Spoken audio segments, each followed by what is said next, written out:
Sometimes, the smallest acts of despair become the first steps toward redemption. For Elara Voss, it began with a broken cake. The afternoon light slanted through the tall windows of Marlow's bakery, dusting the room in gold. The scent of sugar and warm bread hung in the air, but it felt hollow today, like laughter in a room that had long forgotten joy. Behind the counter, glass displays gleamed with fresh pastries and sponge cakes crowned in perfect frosting swirls. And then, breaking that fragile stillness, came a sound that shouldn't have belonged there. Porcelain hitting wood, a gasp, and a mother's trembling whisper. "I'm sorry," Elara Voss said, her voice catching as she crouched beside her son. "I'm so sorry." The cake lay shattered on the floor. Buttercream smeared the tiles like spilled paint. 2 candles still burned, stubborn blue flames flickering against the sugar wreckage. A red candy heart toppled sideways in the frosting, melting slowly in the heat. Her son, Marlow, clung to her waist, his small fingers gripping her cardigan. "Mom, it's okay," he murmured, though his voice wavered. The bakery fell silent. Even the hum of the refrigerator seemed to fade. From the far corner, a man in a dark tailored suit looked up from his untouched espresso. His presence shifted the air. Dante Moreau, known in half the city as both protector and predator, leaned forward, studying the scene with eyes that rarely betrayed emotion. He hadn't meant to stop here. He was supposed to collect a debt, nothing more. But now, watching the woman on her knees clutching her child beside a ruined cake, he forgot why he'd come. The bakery owner, Mrs. Arnett, rushed from behind the counter, a hand to her chest. "Elara, what happened? You didn't—" "Oh, dear Lord, that was the birthday cake, wasn't it?" Elara nodded faintly, blinking through tears. I'll pay for the damage, I promise." It just slipped. But Mrs. Arnett frowned. She knew Elara. She'd seen that woman balance trays of bread after 12-hour shifts. Elara didn't drop things, not unless something deeper broke first. Marlow looked from the mess to his mother. His lower lip trembled. He'd picked the cake himself last week. White sponge, strawberry filling, blue frosting with his name written in curly letters. He'd been counting down to this day like it was Christmas. "Elara, sweetheart, it's all right," Mrs. Arnett whispered. "It's just a cake." But Elara shook her head, voice low and urgent. "It's not just a cake." "He's going to find out." The bakery owner froze. "Who?" Elara didn't answer. She just gathered Marlow closer. "I can't risk it, not again." At the corner table, Dante shifted in his seat. The tattoo on his wrist caught the light, the faded outline of a child's name, Isolde, inked in looping cursive. He touched it absent-mindedly. He'd seen a lot of fear in his life, men begging, rivals bleeding, families whispering his name like a curse. But this was different. This was a kind of fear that came from love, not weakness. Elara rose unsteadily, reaching for the fallen cake box. Mrs. Arnett tried to stop her. "Don't worry about it. You don't have to." "I do," Elara interrupted softly. "If he comes here and sees it—" Her voice trailed off. She couldn't bring herself to say the name. Her ex, Rex Danner, a man whose rage had left bruises no makeup could hide. He'd promised he'd show up for the boy's birthday. She knew what that meant. Dante's eyes narrowed. He'd heard the name before. Danner had run errands for a rival crew years ago. The kind of man who liked power only when it came from someone smaller than him. Now, the picture made sense. The boy's quiet sniffle broke the spell.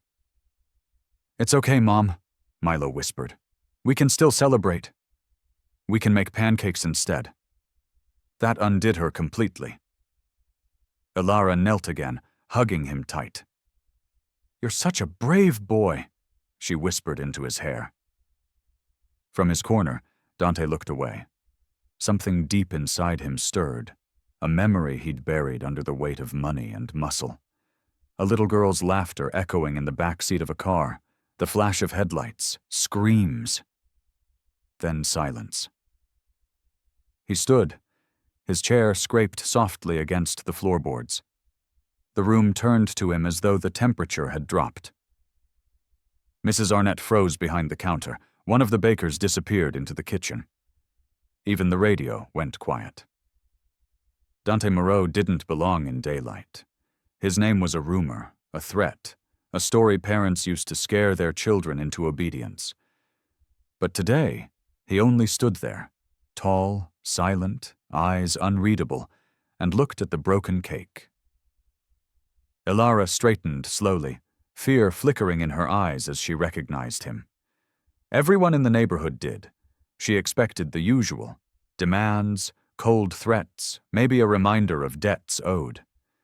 Instead, Dante bent down, lifted the bent lid of the cake box, and set it gently beside the counter.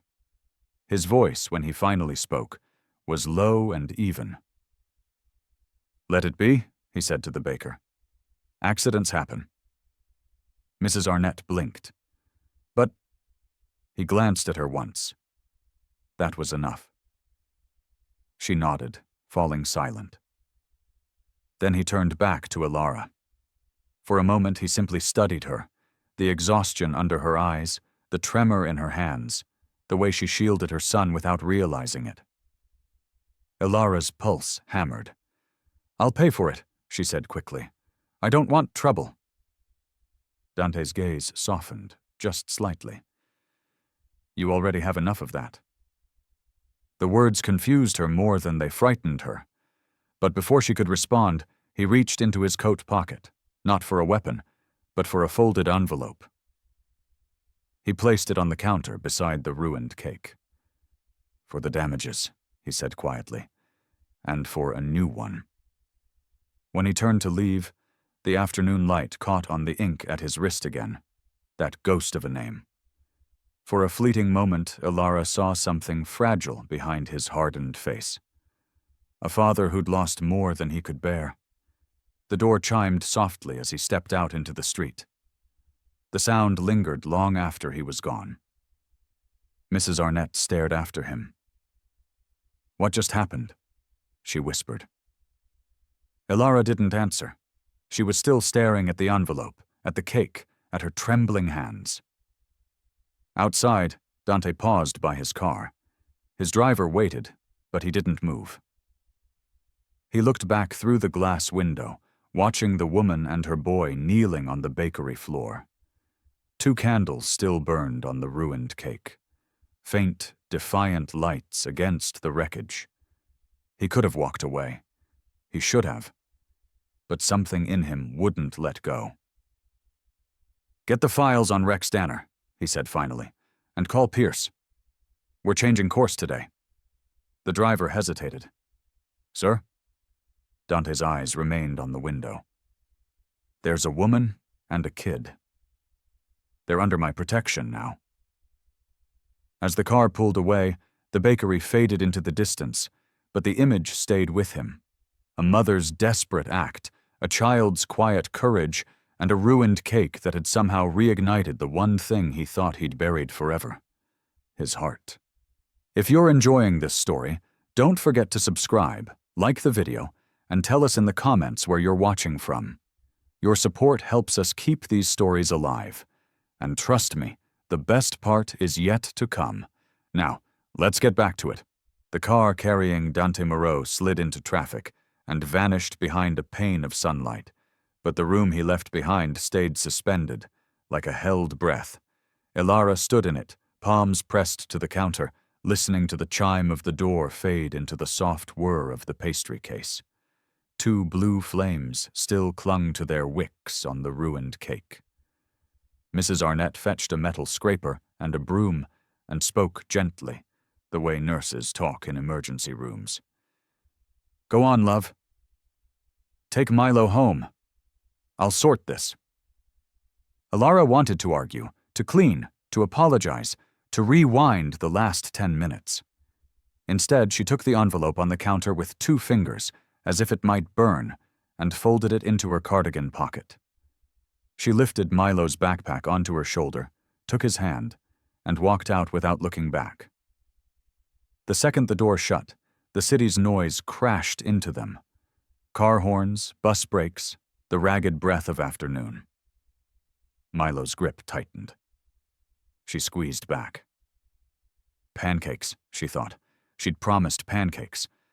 Their apartment crouched on the 4th floor of a walk-up that used to be a respectable building before time and landlords and a dozen small neglects took its shine. On the 2nd floor landing, the light bulb flickered. On the 3rd, the neighbor's radio bled a tinny trumpet through the wall. Elara carried Milo when he slowed, eyes drooping with late-day exhaustion. He was getting heavier. He was getting older. She wished both those truths came with more money. Inside, the familiar scent of detergent and old wood steadied her. The place was clean but pared to the bone. 2 mismatched chairs, a thrift store couch with a throw blanket to hide the frayed arm, a second-hand table surrounded by Milo's drawings taped at kid height. Baseball diamonds and stick figures, blue candles and a red heart. She set him down gently and turned the envelope in her pocket over and over. Don't look, she told herself. Looking meant owing, and she owed too many things already. Pancakes? Milo asked, small voice working at brave. Pancakes, she said, finding a smile. Extra syrup. She cracked eggs, whisked batter, flipped circles that steamed the room with vanilla. 2 plates, 2 forks. The sizzle filled the silence and kept the fear from speaking. They ate cross-legged on the couch, a picnic on a dish towel, her old trick for making dinner feel like a treat when the fridge held more air than food. Milo told her about the class turtle and how Mrs. Benning said he could be shortstop if he kept practicing. Every 3rd sentence he glanced at the doorway as if a stranger might step through it. She kept her tone even, steady as a metronome. Tomorrow, she said, we'll go to the park. Even without a cake? Even without a cake. When he'd licked the last syrup from his fork and leaned into her shoulder, she let herself breathe deeper. She felt the small rise and fall of his ribs, a mother's inventory, alive, fed, safe for now.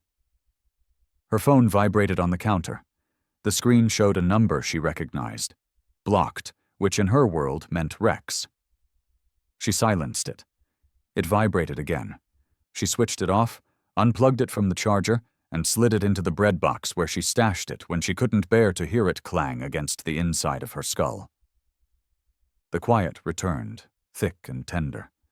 She washed the plates and set them to dry, wiped the stove twice, then a 3rd time, fighting the compulsion to erase every trace of mess, as if tidiness could negotiate with fate.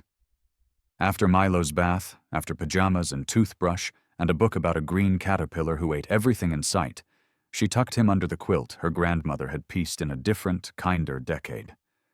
He fell asleep quickly, like children do when they trust the person who's watching the door. Only then did she take the envelope from her pocket and hold it under the lamp. Cash, thick as a deck of cards, and a card with no name, just a phone number and 3 initials pressed into the paper. DM, her throat tightened. Money could be a life raft or an anchor. It depended on the tide that brought it. She set the envelope in the freezer behind a bag of peas. Old habit. Cold money was easier to ignore. The night dragged, and with it came the fragments that made up Elara's life, laid end to end like beads on a frayed string. The laundry factory at the river where the manager posted schedules at the last minute and called it flexibility. The bus stop at dawn, breath fogging in winter, the wheel of a stroller cut to avoid paying fare. The courtroom where she learned to wear plain blouses and say, "Yes, Your Honor," and breathe through a lawyer's speeches about moral fitness while Rex sat smirking with a new watch on his wrist and an old stain on his record. Her husband hadn't died. He'd quit. He'd left on a Wednesday when Milo was 2, and never sent an address. Months later, loneliness put a different man on her couch. A man who told funny stories and brought warm takeout and shifted slowly from charm to ownership. How long did it take to notice control when you thought you'd finally found stability? She still couldn't answer that without hating herself. Rex's temper had corners. It turned fast. He didn't like when she disagreed. He didn't like when she hustled extra shifts. He didn't like anything that put her attention anywhere but him. The first bruise had been easy enough to hide under sleeves. The second arrived with an apology and a necklace she sold to pay the gas bill. The third taught her to keep a bag packed under the sink. By the fourth, she had a restraining order and a guardian ad litem's card in her wallet, soft from handling. Today's party should have been small. Paper plates, a baseball theme drawn with a steady hand on frosting. 3 classmates, 2 neighbors, the boy from 4B who always let Milo bat first. She had planned the timing like a military maneuver.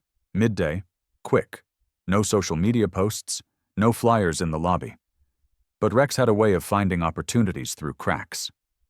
His last voicemail had been a hiss. "Throw him a party, and I'll show everyone he's mine." So she did the only thing that would keep them invisible. She broke the cake. She'd carried it out of Marlow's bakery with careful hands, set it on the floor by the door like a test of will, and when the door chimed open and the world looked for celebration, she made a different sound. The thud, the gasp, the lie, it slipped. "Sorry, I'll pay." She hated lying. She loved her son more.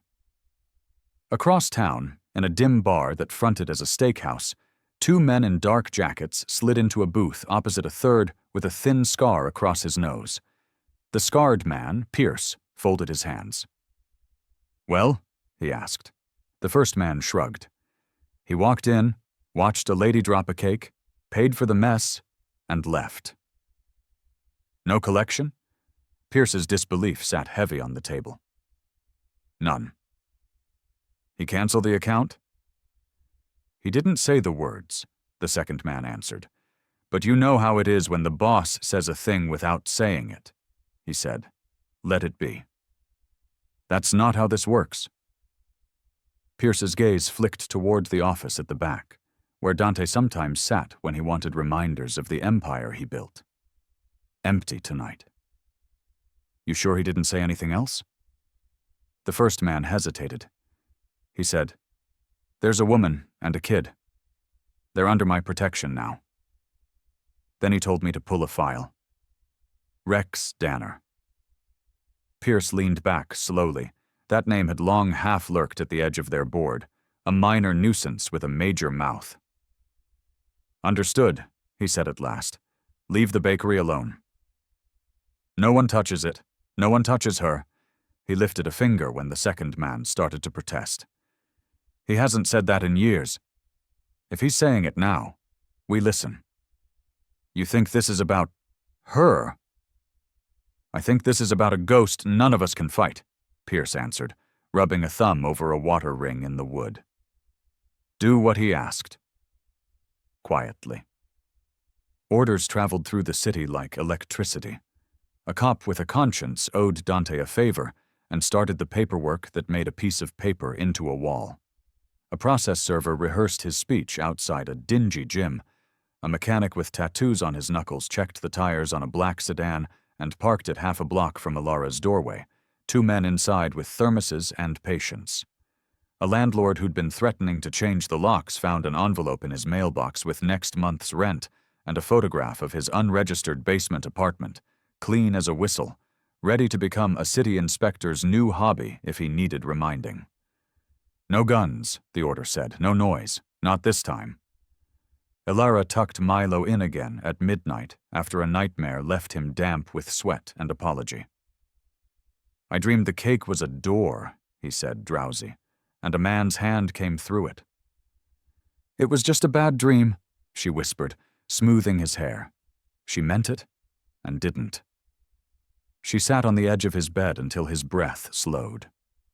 Then she wandered to the kitchen and opened the freezer as if she'd forgotten why she went there. The envelope watched her from behind the frost. She thought about the man in the bakery. Dante Moreau, name hissing like steam in apartment hallways, the kind of power you crossed the street to avoid. She should have been terrified. She was terrified. But there had been something else too, something she couldn't file under fear. The way he handled the broken box like it mattered. The way he looked at Milo. No hunger in it, no calculation, just a quiet cataloging of a small boy's safety. She used to believe there were only two kinds of men, the ones who left and the ones who took. The third kind, the ones who stood between, existed only in books she'd outgrown. Elara closed the freezer. The apartment sighed around her. Streetlight climbed the wall and turned her shadow long. On the table, Milo's drawing of a baseball diamond curled at the corners, the red heart above home plate darkening as the marker dried. She traced it with a fingertip and felt something in her chest loosen, then pull tight again with the knowledge of morning. Tomorrow would bring her double shift at the factory, Rex's next attempt to breach, a bus that arrived late, a new bill, an old fear. She was ready for none of it and all of it. When she finally lay down beside her son, she meant to rest her eyes for a minute, just until the heater clicked. The minute stretched. The shoulders she held high all day slumped. And in the thin space between waking and sleep, the woman who refused to break let herself break quietly, tears sliding into the pillow, breath hitching, one hand still on the paper diamonds and blue candles taped above the bed as if she could guard them by touch. In the morning she would stand up again. Tonight she wept for the cake, for the party that never was, for every choice that asked her to be both mother and shield. Outside the window, a car idled and then moved on. Somewhere downtown, a man with a ghost's name shifted the city's lines a fraction in her favor. Elara slept at last, face turned toward Milo's drawings, the room lit by the faintest glow from the street, two thin bars of light across the wall, shaped like candles that refused to go out. Before we continue, take a moment to subscribe and like this video. It helps more people discover stories like this one. And tell us in the comments where you're watching from. Now, take a deep breath, because what happens next will change everything. The mansion on the edge of the city was quiet enough to hear the snow melt on the roof. Dante Moreau preferred it that way. Noise was for people who needed to remind the world they existed. Silence was for the ones who had already won and were paying the price for it. The house was a cathedral of glass and stone, a place too large for one man, too elegant for the life that had built it. Every surface gleamed with order. No photographs hung on the walls. No laughter had touched the rooms in years, only the faint ticking of the grandfather clock in the hall, the sound of time pretending to have purpose. Dante poured himself a drink and didn't taste it. The scotch was 20 years old, amber like captured fire, but it could have been water for all he noticed. He stood before the tall windows overlooking the city lights. His empire spread beneath him like a constellation of sins. Men spoke his name with respect, or fear. There was no difference anymore. He once thought power would give him peace. Instead, it had made him a monument, untouchable, cold, and hollow. Behind him, the faint creak of polished leather. His right-hand man, Pierce, entered quietly. "You're home early," Pierce said. "The collection?" Dante's eyes stayed on the city. "Cancelled?" Pierce blinked. "Cancelled?" "Sir, Marlow's bakery has missed 3 payments. You said—" "I said," Dante interrupted softly, "leave it." The tone was final, the kind that ended discussions and, on occasion, lives. Pierce inclined his head, but the confusion lingered. "Understood." When the door shut, Dante's reflection stared back at him from the glass. Sharp suit, hard jaw, eyes like winter storms. He hated that face. It had become a mask that never came off. He pressed his palms against the windowpane until the cold bit into his skin. For a moment, he could almost hear the bakery again. The crash of the cake, the mother's broken apology, the boy's trembling whisper, "It's okay, Mom?" That voice had stayed with him all day.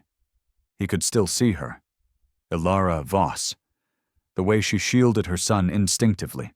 The way her voice shook but never cracked. Fear lived in her eyes. Yes, but beneath it was something else. Resolve. The kind forged in long nights and quiet battles no one saw. He knew that kind of strength. He had seen it once before in someone smaller. He turned toward the credenza by the wall and opened the bottom drawer. Inside was a single photo in a silver frame. He hadn't touched it in years. A girl in a yellow dress smiled back at him, gap-toothed, curls caught mid-swing in the summer light. Isolde, 7 years old, vanilla frosting on her chin, blue candles burning bright behind her. He had been there that morning, just before the ambush. They had planned a drive to the lake. He'd promised her ice cream for breakfast, something her mother would have disapproved of if she'd still been alive. He'd left her seat-belted in the car with a half-eaten cupcake while he went inside to grab her jacket. The sound that followed, metal splitting, glass exploding, the kind of sound that changes everything, still woke him some nights. They said it was meant for him, they said he wasn't to blame. But Dante knew better. He ran a thumb over the edge of the photo. 7, he whispered. Just 7. The same age as that boy. Milo. He sank into the leather chair, the photo still in his hand. For years he'd convinced himself that emotions were liabilities. You build walls, you lead men, you keep moving. But tonight the walls cracked. The woman's face had done it. The way she broke that cake on purpose, he'd seen it in her eyes. She hadn't dropped it by accident. She'd destroyed it like a soldier blowing a bridge behind her, because someone was coming. He leaned back and exhaled.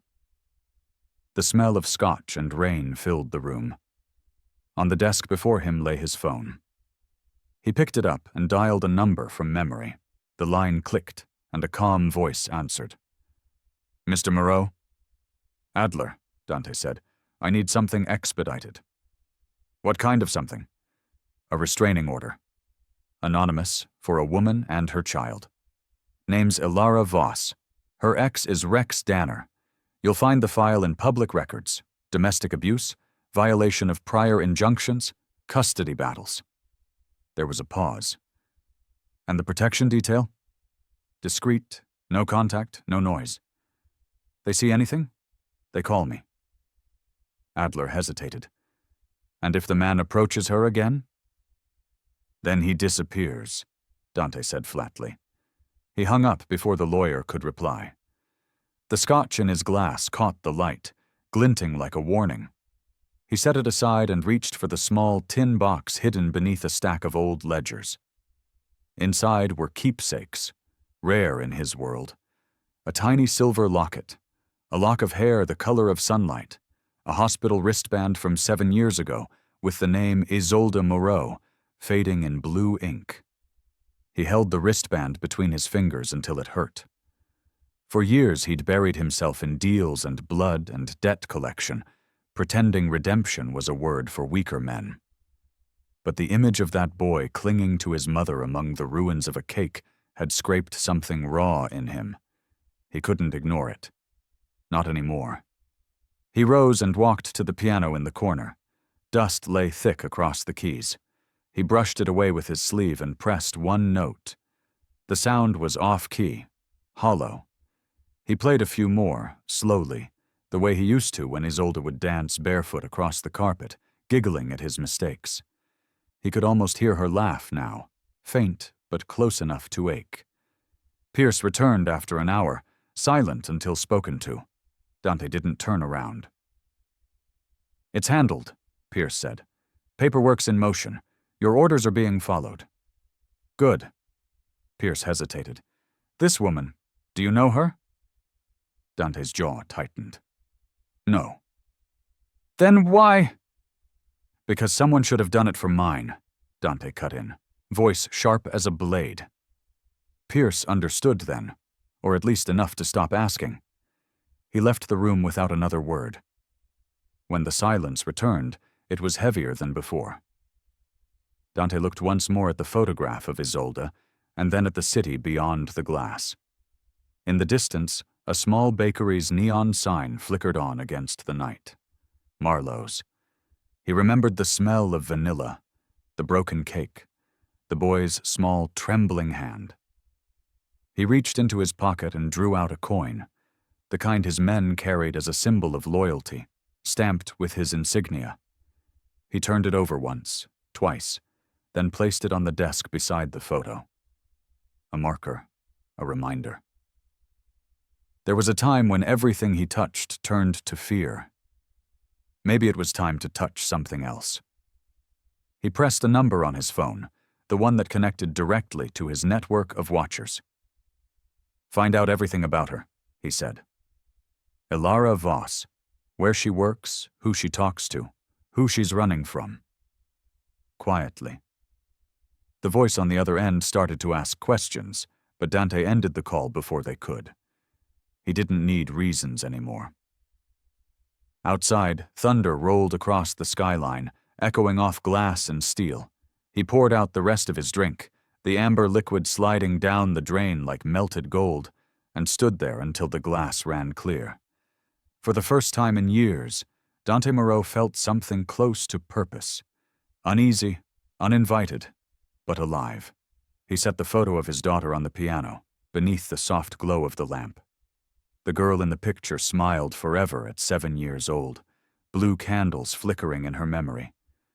And as the city burned faintly beyond his window, Dante made a silent promise to both ghosts, the one he'd lost and the one he'd just found.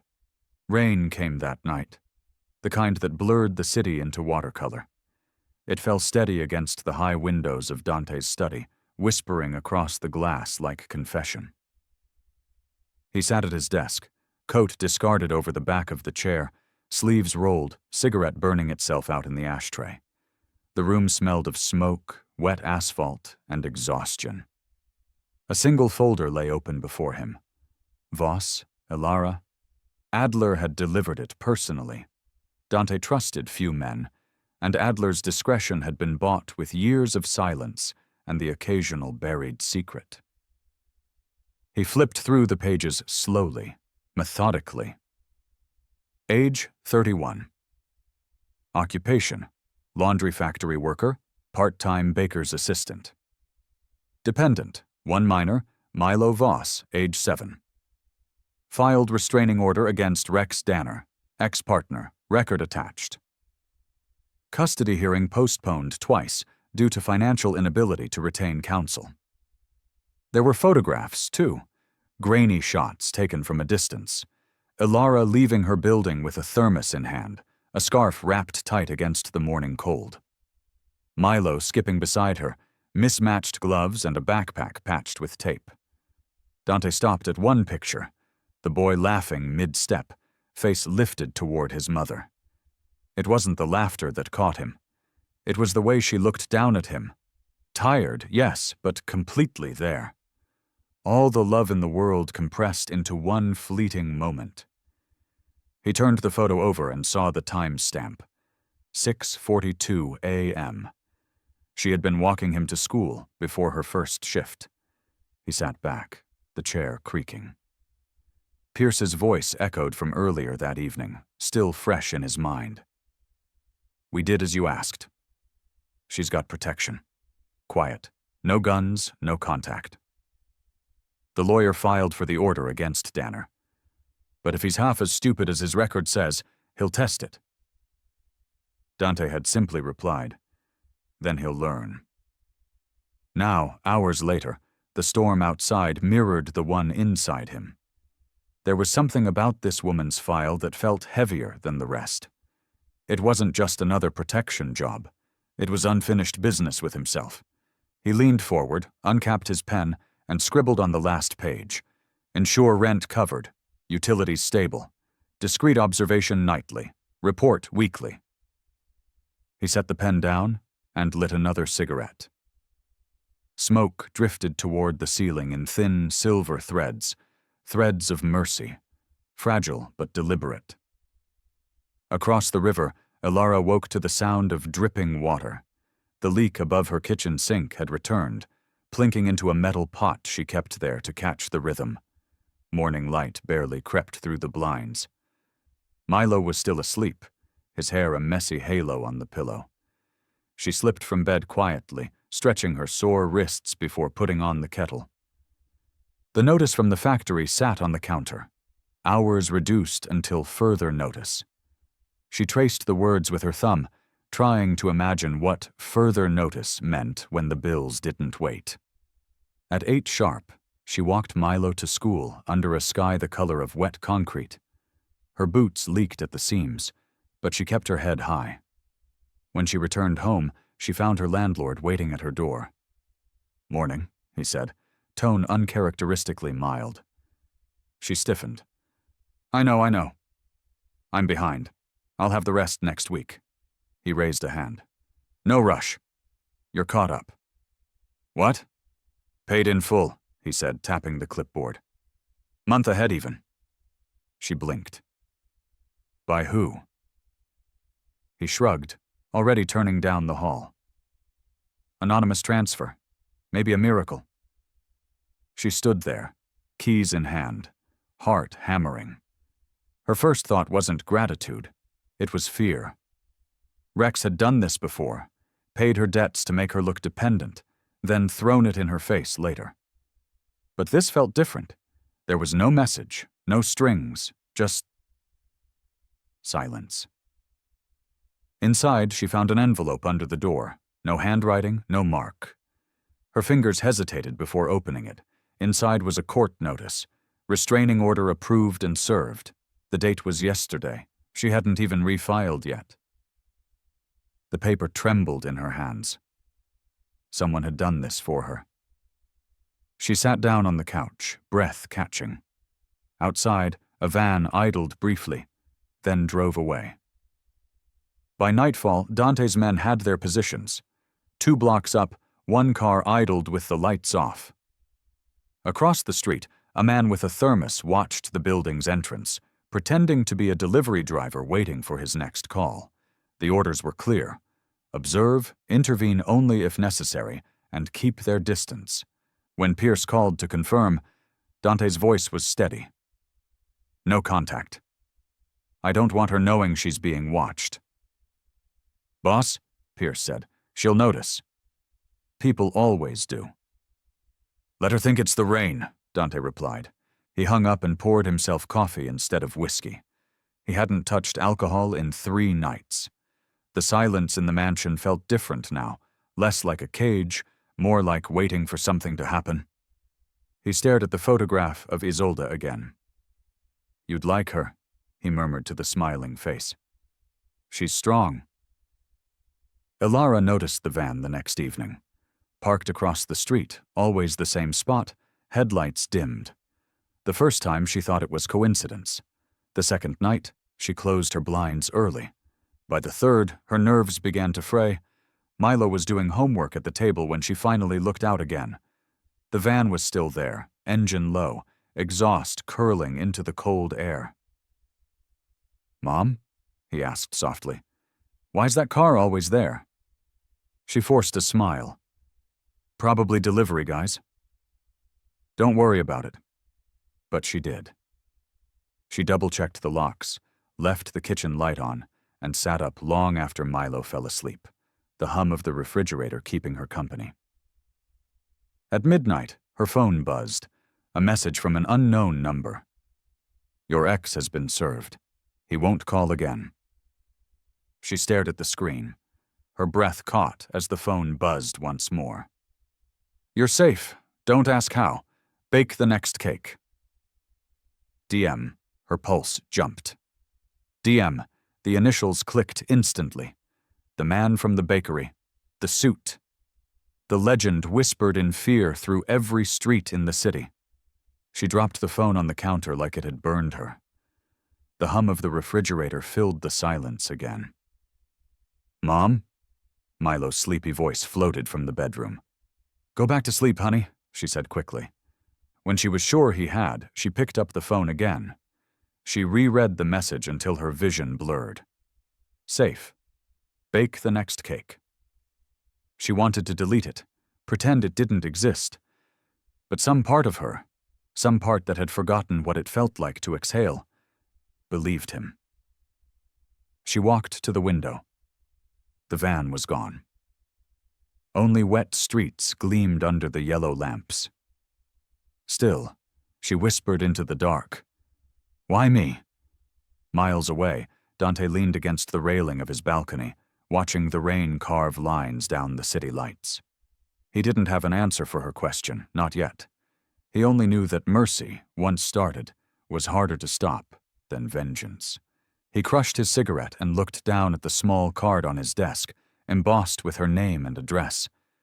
A single thought circled in his mind, quiet but relentless. Some debts aren't meant to be collected. They're meant to be repaid in kind.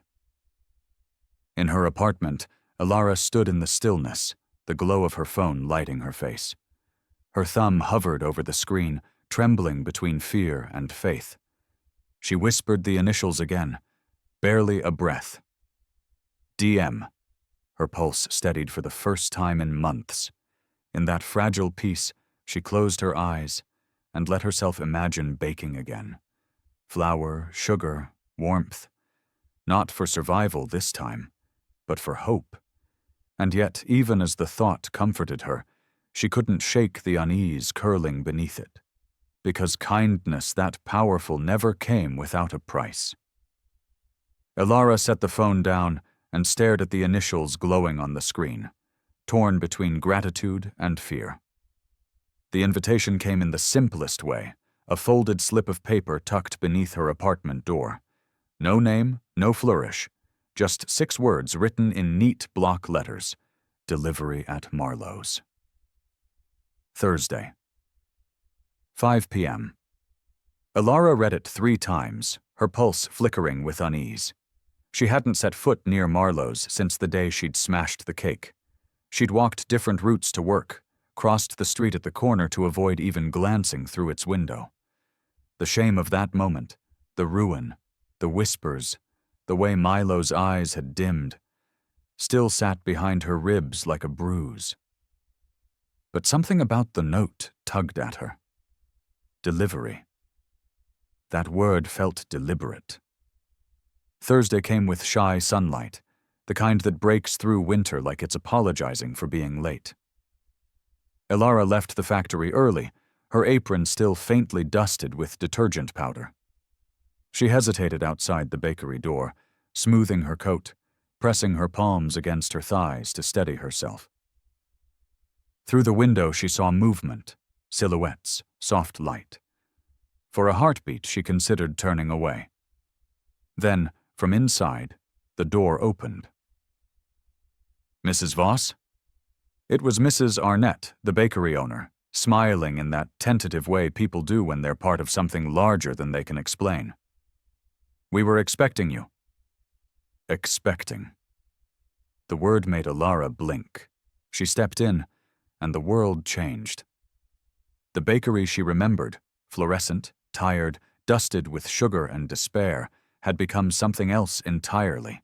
String lights draped across the ceiling, casting everything in golden warmth. Balloons floated in soft clusters, tied to chair backs. The smell of vanilla and buttercream wrapped around her like a familiar embrace.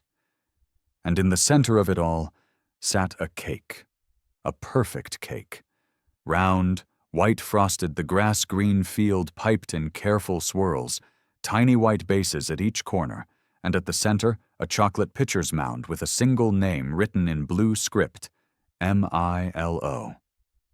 Elara froze. "Mama!" The voice came from behind a stack of chairs, high and bright. Milo burst out laughing, a paper cap crooked on his head, surrounded by 3 kids from their building and 1 from his school. His grin was so wide it almost looked painful. "It's my cake! It's really my cake!" Elara's breath caught as the children swarmed the table, chattering, clapping, blowing on toy horns someone must have bought in bulk. Mrs. Arnett guided her forward gently, whispering, "Don't ask questions, dear. Just let it happen." Her knees felt weak. "How?" Mrs. Arnett only smiled and gestured towards the corner. Elara followed her gaze, and there he was. Dante Moreau stood half in shadow near the back door, one hand in his coat pocket, the other resting lightly on a chair. No entourage, no guards, no cold presence that made rooms shrink. Just a tall man in a black suit that somehow looked too heavy for him tonight. His expression was unreadable, but his eyes, those dark, haunted eyes, softened when he saw her. Elara crossed the room slowly, the sounds of children's laughter and rustling balloons fading into a hum. Up close, he seemed less like the figure whispered about in the city, and more like something human again. The tension in his jaw, the faint tremor in his fingers as he reached for a napkin on the table, all of it betrayed a man trying to remember how to exist without fear. She stopped a step away, voice barely a whisper. "Why?" His gaze met hers. For a moment he said nothing, and then his voice, low, steady, carried something like confession. "Because I couldn't save mine." Elara blinked, the words hitting harder than she expected. "You're—" He looked down. "My daughter. Isolde, 7 years old. Vanilla cake with blue candles." His lips twitched, not quite a smile. "Same as this." The air between them felt fragile, balanced between sorrow and grace. Elara swallowed, tears warming her eyes before she could stop them. "I don't know what to say." "Then don't," he said gently. "Just let him have his birthday." Milo's laugh broke through the moment, bright and unguarded. He had climbed onto a stool and was blowing at the unlit candles with exaggerated effort, pretending they resisted him. The other children clapped and shouted encouragement. Someone had brought a small speaker, and tinny pop music floated into the room. Elara turned toward the scene, her throat tight. "He hasn't laughed like that in months." Dante's reply was quiet, almost to himself. "Then that's worth everything." He stepped back as Mrs. Arnett appeared with a lighter, handing it to Elara. Her hands trembled as she lit each small candle, the flames flickering like stars over frosting. Milo closed his eyes when she told him to make a wish. She watched his lips move silently, and for a brief second, she felt time pause. When he blew, all the candles went out at once. The children cheered. Elara laughed through tears. Someone pressed a slice of cake into her hand. She didn't taste it. She just held it, breathing in the scent of sugar and peace. In the corner, Dante stayed still, content to watch. His men hadn't followed him in. He'd come alone. The light from the string bulbs brushed across his face, catching on the scar near his temple, softening the sharpness that usually made people look away. For once, no one in the room feared him. Elara walked over again, holding a small plate with a piece of cake. "He'd want you to have some," she said. Dante hesitated, then took it. His fingers brushed hers. The contact was brief, but enough. "Thank you," he said simply. "You did all this?" He shook his head. "No, just set the table. You filled it." Her eyes shimmered. "You don't even know us." He glanced at Milo, who was now dancing with his friends under the hanging lights. "Sometimes you don't need to know. Sometimes you just recognize what's left of yourself." The music shifted to something softer. The laughter rose and fell like waves. Elara leaned against the counter, exhaling for what felt like the first time in years. The sound of her own laughter surprised her when it came, light, unguarded, fragile, but alive. Dante looked at her then, really looked, and something in his chest eased. For years, he'd lived inside silence. Tonight, he found a small fracture in it. When the party wound down, paper plates stacked and frosting smudged across little faces, Milo ran to Dante holding a balloon. "Mister," he said, grinning, "you didn't smile all night." Dante crouched, taken off guard. "Didn't I?" "Nope," Milo said, stretching the balloon string toward him like an offering. "Here." Balloons make everyone smile.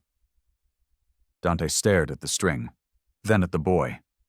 Something inside him, the part that still heard his daughter's laugh in echoes, shifted. His mouth curved, small at first, then wider, genuine. "Guess you're right," he said. Elara watched, one hand pressed to her lips as tears blurred the scene. The hardened man the city whispered about, kneeling on a bakery floor, smiling at her son's gift. When Milo ran off again, Dante stood slowly, meeting Elara's gaze. "Happy birthday," he said quietly. "To him?" "To both of you," he replied.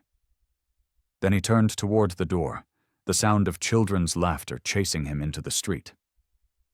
Elara stood there, surrounded by crumbs and balloons, her heart caught between disbelief and wonder. For the first time in years, she didn't feel afraid.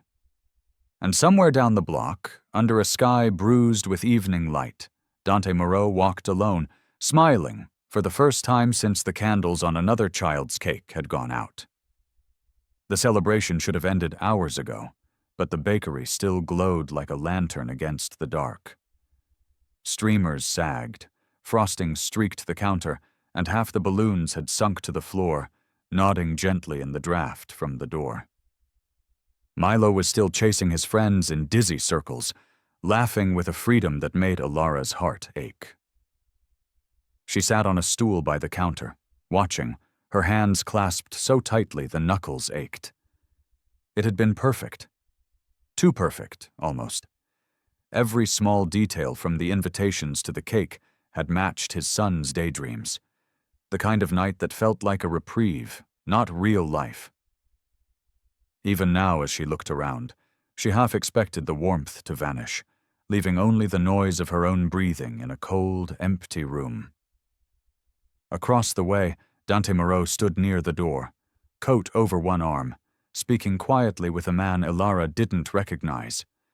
His tone was calm, his movements deliberate, but there was a stillness to him, a kind of alertness that didn't belong in moments of peace. The man nodded and stepped outside. Dante's gaze lingered on the street, his reflection caught in the glass like a ghost studying his own outline. Elara wanted to thank him again, to find words bigger than thank you. She had rehearsed them in her head all night. But every time she looked at him, something inside her tangled. Gratitude and unease lived too close together. She stood, brushing her palms against her skirt. "I should—" The rest of the sentence never came. The door slammed open. 3 men filled the entrance like a storm. Rex Danner in front, his shoulders hunched with anger, 2 others behind him built like muscle and bad decisions. The sudden gust snuffed half the candles and scattered napkins off the counter. Milo froze mid-laugh. Rex's voice cracked through the air. "Where is he?" For a heartbeat, Elara couldn't breathe. "Rex?" He looked worse than she remembered, eyes bloodshot, stubble spreading like rot across his jaw. The arrogance in his stance was the same, though. "You think you can hide him from me? You think you can steal my kid and throw him some pity party?" Elara stepped in front of Milo without thinking, arms spread like wings. "Don't do this! Don't tell me what to do!" He gestured wildly, the motion jerky with rage. "He's my son! You can't keep him from me." Behind her, Milo whispered, "Mom." His voice was small and frightened. Elara's pulse pounded. She could smell the alcohol on Rex's breath even from across the counter. "You're violating the order," she said quietly. "You need to leave." "What order?" His laugh was brittle. "You think some piece of paper—" He didn't finish, because that's when he noticed Dante. The Mafia boss stepped forward, unhurried, as though he'd been expecting this interruption all along. The room's light seemed to bend around him, shadow sharpening his edges. "That piece of paper," Dante said, voice calm but carrying enough weight to still the air, "is a restraining order filed yesterday. You've just broken it." Rex blinked, thrown off by the composure. "Who the hell are you?" Dante took another step. "The man who told you to stay away." The words landed with quiet finality. Rex's face twisted. "You threatening me?" "Not tonight." Dante's gaze flicked towards the window. "Because tonight, I don't need to." Outside, blue lights flashed against the rain-slick street. 2 squad cars idled at the curb, doors already open. Behind them stood a woman in a dark suit, briefcase in hand, Adler's assistant, Elara realized, flanked by 2 uniformed officers. Rex's sneer faltered. "What the—" "You were served, Mr. Danner," the woman said crisply as she stepped into the doorway. "Failure to comply constitutes immediate arrest. You are hereby detained for violation of court order and harassment." The 2 goons behind him took half a step back, as though distance might make them invisible. The officers moved in, professional, efficient. The click of handcuffs echoed against tile. Rex turned on Elara, eyes wild. "You did this! You and your dash dash!" "No," Dante interrupted, tone soft as velvet. "I did." Rex's rage broke against that calm like waves on stone. He shouted, twisted, but the officers guided him out into the night. One of the balloons popped under his boot, the sound sharp enough to make Milo flinch. Then the door swung closed again, and silence fell. Elara stood frozen, the children huddled near the table, whispering nervously. Mrs. Arnett began ushering them toward the back, murmuring reassurances. The bakery smelled faintly of sugar and smoke. Dante reached into his coat and withdrew a folded document, sliding it onto the counter in front of Elara. "Full custody application," he said. "Your lawyer will call you in the morning. It's already in motion." She stared at it, then at him. How did you even—" "Because it needed to be done," he said simply. The paper trembled slightly under her fingertips. "You knew he'd come." "I counted on it." Dante's gaze softened a fraction. "Men like him don't stop when asked. They stop when they're seen." Elara exhaled shakily. "You arranged the police, the lawyer—" "Everything," he finished for her. "You shouldn't have to fight alone." Outside, the rain had slowed to a mist.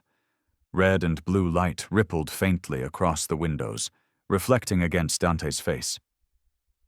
For the first time, she noticed how tired he looked. Not from danger or guilt, but from carrying the weight of too many wrongs. She swallowed. "You saved us." He shook his head. "No, Elara. You saved yourself." She frowned, confused. "I just cleared the path." For a long moment, neither spoke. The faint buzz of a dying balloon was the only sound. Then Milo's voice rose again, hesitant but bright. "Mom? It's okay now, right?" Elara turned, her eyes wet. "Yeah, baby. It's okay now." She gathered him into her arms, pressing his head against her chest.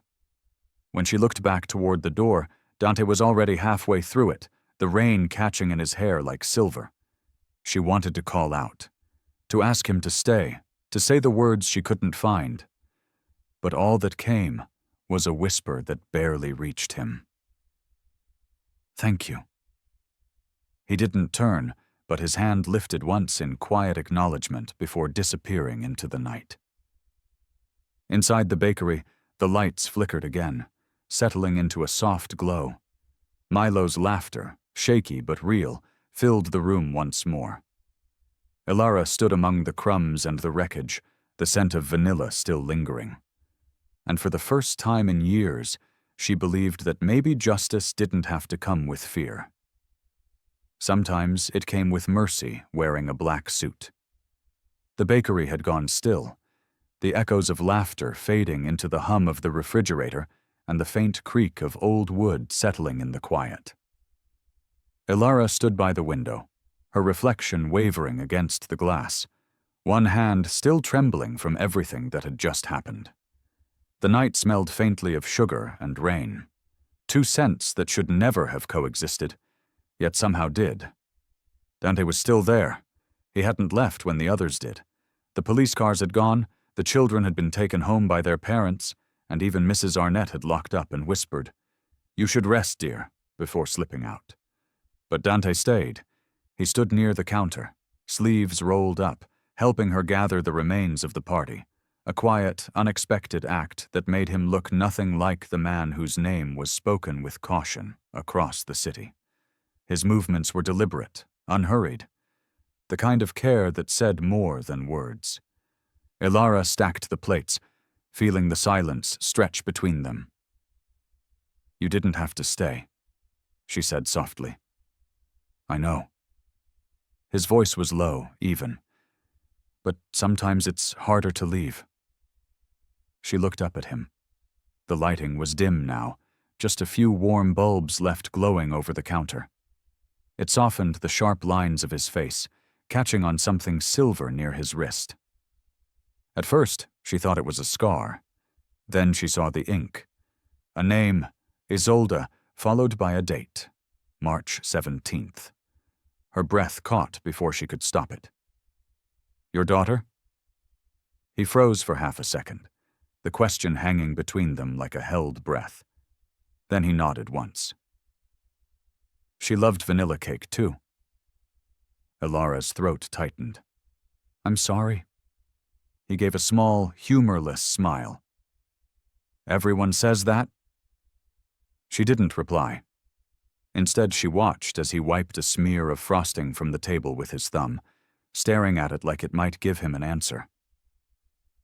"She was 7, he said finally. "Same age as your boy." The words were quiet, careful, as if each one had to be lifted from a place that still hurt. Her mother took her to a park one afternoon. "I was supposed to meet them. There was a car waiting that wasn't supposed to be there. I think they meant to hit me." He paused. His eyes had gone somewhere far away. "The explosion took them both." Elara's heart ached at the simplicity of how he said it. Not dramatic, not bitter. Just truth, laid bare. He continued, voice barely above a whisper. "I buried them under their favorite tree. She used to climb it, said she wanted to touch the sky." His jaw tightened. "That was the last time I believed in mercy." Elara set down the plate she was holding. The air between them thickened, grief meeting grief, but shaped differently. Hers had been survival. His had been punishment. "Is that why you help people now?" she asked quietly. "To make up for it?" His eyes flicked to hers, the kind of look that could see through walls. "No. You don't make up for something like that. You just try to stop the bleeding elsewhere." The confession sat heavy between them. Elara found herself studying him in a way she hadn't before. The roughness of his hands, the faint tremor in his right one, the way exhaustion lived behind every blink. There was something profoundly human in the stillness of him now. Not power, not menace, just regret dressed in black. "Dante," she murmured, almost to herself, "you didn't have to fix my life." He looked at her then. Really looked, and she could see it, the loneliness behind his control. "Maybe I wasn't fixing it," he said. "Maybe I was just trying to see what a life not ruined by me looks like." Her breath hitched. "You think you're ruined?" "I know I am," he said simply. "You don't do what I've done and stay clean inside." "But you remind me what clean looks like." Tears blurred her vision. "You don't have to keep punishing yourself." "Don't I?" His mouth curved into something like a smile, but it didn't reach his eyes. "That's the only thing that still makes sense." They stood in silence after that, the clock ticking softly in the corner. Outside, rain tapped against the window, each drop like a tiny metronome to the moment. Elara finally spoke, voice trembling. "If you ever talk about her, about Isolde, I'll listen. You shouldn't have to carry it alone." He swallowed, eyes glinting faintly in the light. "You don't know what that offer means." "I think I do." Something shifted in his face. Not a full smile, but the faintest release, like the smallest corner of his pain had loosened its grip. He reached into his coat pocket and took out his wallet. From it, he pulled a faded photograph, edges worn soft by years of being touched. It showed a little girl with dark curls and a gap-toothed grin, frosting smeared on her chin, holding a lopsided cake. "Vanilla," he said, voice raw. "She made me bake it with her. I burned it twice. She said it tasted better that way." Elara's tears fell silently now. "She looks like she loved you." "She did," he said softly, "and I didn't deserve it." For a long while, neither of them spoke. The rain slowed outside, and the world shrank to the quiet hum of the bakery and the two people standing in its dim light, one trying to forgive, the other trying to be forgiven. When Elara finally found her voice again, it was a whisper. "Thank you for everything." He shook his head, gaze dropping back to the table. "Don't thank me. Just live better than I did." The simplicity of it broke her heart. She stepped closer, hesitated, then placed her hand gently on his arm, just above the tattoo. The warmth of his skin under her palm felt startlingly human. He didn't pull away. For the first time, she saw him not as a savior or a monster, but as a man trapped in the long echo of his own losses, and she understood. Neither spoke again. There was nothing left to say. The clock ticked, the lights buzzed softly, and between them hung a silence heavy with things that could never be undone. But maybe, just maybe, could still be survived. They stood that way until the first light of dawn touched the window. Two broken people who, for one fragile moment, shared the weight of their names and found, in each other's quiet company, the faintest shape of peace. The rain had stopped, but the city still glistened under the aftermath. Streets slick, lamplight reflecting in thin rivers that snaked toward the gutters. Morning came gray and cold, brushing against the edges of Dante Moreau's world like a question waiting for an answer. He stood at the edge of his office window, the skyline stretching beyond him, towers rising like silent judges. Below, his men gathered in the courtyard, familiar faces, loyal for years, bound by rules of fear and survival. But today, that bond was about to break. Dante adjusted his cufflinks, the motion slow, deliberate. The scar on his wrist caught the light, the one just beneath the tattooed name Isolde, March 17th. For once, the weight of that ink didn't burn. It guided. He turned from the window, his footsteps echoing as he walked out onto the balcony that overlooked the courtyard. The chatter below quieted instantly. Dozens of faces looked up. Hardened men, the kind who had lived and killed by his orders, their loyalty carved by the currency of terror. Dante gripped the rail. "You've all worked for me long enough to know what fear builds," he began. His voice carried, even without force. "It builds obedience, control, silence, but it never builds peace." A murmur rippled through the crowd, confusion, uncertainty. He continued, his tone steady. "Fear took everything from me. My wife, my daughter. It made me think I could own the world by breaking it. But I see now, that kind of power is just a curse that eats itself." He took a breath. The wind tugged at his coat. "So today it ends, all of it." Someone near the front, Marco, his oldest lieutenant, frowned. "Ends?" What do you mean, boss? Dante's gaze met his, unflinching. Every debt in this district is cancelled. Every name in those ledgers, gone. The people who owed us money owe us nothing now. The silence that followed was absolute. Marco blinked, stunned. You're serious? I've never been clearer, Dante said. He reached into his pocket, pulling out a thick, leather-bound ledger, the book that had kept the city's desperation organized, page after page of names, numbers, broken promises. He held it up once for all to see. Then he dropped it into the barrel beside him, struck a match, and watched it burn. The flame caught fast, greedily, curling the edges of paper into black ribbons. The men stared as smoke twisted toward the gray sky. No more fear, Dante said quietly. We protect them now. A few exchanged uneasy looks. It wasn't rebellion, just disbelief. Protection without profit didn't exist in their world. But Dante's expression left no room for argument. He turned to Marco again. You'll oversee distributions. Every family we once took from, food, medicine, rent money if needed, and the children. His voice softened. They'll have birthdays. Birthdays? Marco echoed, almost baffled. Yes, Dante said. Cakes, gifts, a day that tells them the world hasn't forgotten them. He paused, then looked out over the crowd again. From now on, we'll call it the Isolde Fund.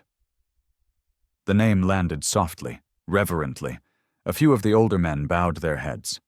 They all knew who Isolde was, the loss that had turned their leader from man to legend, from legend to monster. But this was something else. You think people will believe this? Marco asked after a moment, half in awe, half in fear. Dante's eyes darkened, but not with anger. They don't need to believe. They'll see. And they did. Within a week, word spread like sunlight through cracks. The men who had once collected debts in shadow now arrived at doorsteps with boxes of food and envelopes of cash. Mothers who'd hidden from their knock opened the door to find flowers, toys, grocery vouchers. A bakery in the East Ward received an anonymous payment to cover rent for a year. Hospitals reported anonymous donations under the name the Isolde Fund. The city didn't know what to make of it. Some said it was a trick. Others whispered that the devil had found his soul.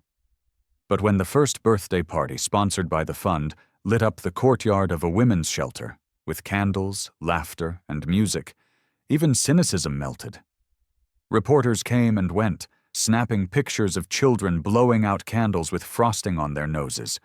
A story broke across headlines the next day. From fear to faith, the fall and rise of Dante Moreau. Dante never gave an interview. He didn't need to. His actions spoke louder than his name ever had. The men changed, too. Marco, who once broke bones for money, now stood in a soup kitchen line handing out meals, shaking his head with disbelief. Never thought I'd be delivering smiles instead of warnings, he muttered. Boss is making saints out of sinners. Some of them even laughed for the first time in years, not mockingly, but freely. And across the city people cried, because no one could remember the last time someone powerful had chosen mercy.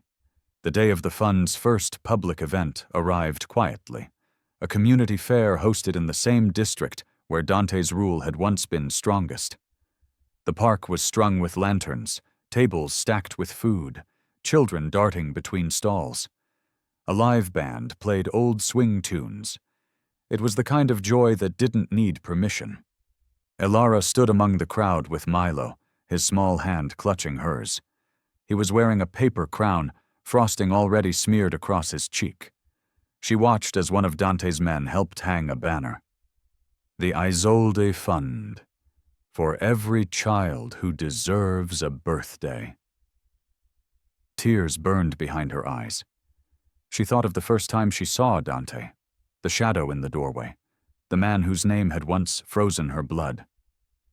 And now, because of him, children laughed freely where fear used to live. A voice interrupted her thoughts. Elara, come look. Milo tugged her toward the cake table, rows of small cakes, each with different designs: dinosaurs, stars, cars, flowers. At the center sat one simple vanilla cake with blue candles. Her chest tightened. A volunteer smiled kindly. "That one's the fund's signature cake." "Tradition," they say. Elara whispered, "Vanilla and blue," and felt her throat close. She looked around instinctively, and then she saw him. At the edge of the park, beneath a wide oak tree, Dante stood alone in his black coat, half-shadowed, watching. No guards, no entourage, just him. For a moment their eyes met across the distance.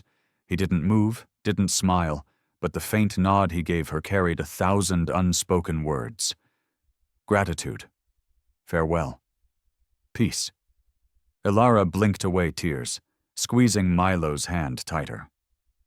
"See that man, sweetheart," she whispered. "Who?" Milo asked, turning. But when he looked, the space beneath the tree was empty. "Nothing," she said softly, smiling through her tears. "Just someone making sure the candles stay lit." She turned back toward the crowd, laughter and music swelling around her, the air thick with the scent of sugar and hope. And somewhere beyond it all, walking quietly away from the park, Dante Moreau lifted his face to the morning sun. For the first time in years, the warmth didn't hurt. It healed. The world moved on quietly, as it always did after storms. The city no longer whispered his name in fear. Now it spoke it in half-remembered gratitude, like a prayer that had done its work. Dante Moreau was gone. He left no announcement, no ceremony. One morning, his men arrived at headquarters to find Marco sitting behind the great oak desk, a simple envelope in front of him, sealed with black wax. Inside was a single page, written in Dante's hand. "The Empire ends today. Build something that doesn't bleed." Marco had stared at it for a long time, before folding it carefully into his coat pocket. "He's done," he murmured. "He really did it." And somewhere far beyond the reach of city lights, Dante drove down a narrow country road under an ocean of mist, heading toward a place with no past. The countryside was quiet, almost unnervingly so. Fields rolled out in muted green, framed by fences bleached pale by years of rain. He'd bought the land under a false name, Valion, the identity chosen not for meaning but for silence. No one in the nearby town knew who he was. To them, he was a middle-aged widower who kept to himself, lived in a small farmhouse, and bought coffee beans every Thursday from the market. He didn't mind the anonymity. It was a mercy he hadn't known he needed. Each morning he woke before dawn, made black coffee, and sat on the porch as the sun crept over the fields. The birds always started singing before he was ready for them. Some days he would write in a small leather notebook. Other days he simply stared at the horizon until the light washed everything to gold. The tattoo on his wrist had begun to fade. He never touched it, but he didn't cover it either. It was his compass now, a reminder that pain could shape direction without owning it. At night, he dreamed less of blood and more of candles, of laughter echoing in a bakery, of a little boy's grin with frosting on his nose. And every now and then, he'd see her, Elara, in his mind's eye, standing among the string lights, the soft strength in her face reminding him that redemption wasn't always loud. Sometimes, it was simply surviving without bitterness. Weeks passed. Then months. One late autumn morning, as the first frost dusted the fields, a woman from the postal service arrived with a small brown package, addressed to Elara Voss, Marlow's bakery, East District. She didn't notice the sender's handwriting, though if she had, she might have felt something stir. It arrived at the bakery the day before Milo's birthday. Elara found it on the counter when she came in, tied neatly with twine, no return address. She turned it over in her hands, heart fluttering. Something about the weight, the careful knot, the faint scent of cedar. It all felt impossibly familiar. "Milo," she called softly. "There's something here for you." He came running, hair sticking up, cheeks pink from the cold. "Is it from Aunt B?" "I don't think so," she said, tracing the initials etched faintly on the corner of the tag. "DM." Milo's eyes brightened. "Who's that?" "Someone kind," she murmured. Her fingers trembled as she untied the string. Inside was a baseball, slightly scuffed, the kind that had seen a game or two. Beside it, 2 small candles, one blue, one white, and a folded note written in Dante's unmistakable hand. "Keep swinging, kid. The world's still yours. DM." For a moment, Elara couldn't breathe. The words blurred as tears welled up, warm against the chill in the bakery. Milo turned the baseball over in his hands, reading the note aloud with a grin. "He remembered my birthday." She smiled through her tears. "Yes, sweetheart." He did. They set the candles on the counter, and Milo lit them himself, his small fingers steady in the glow.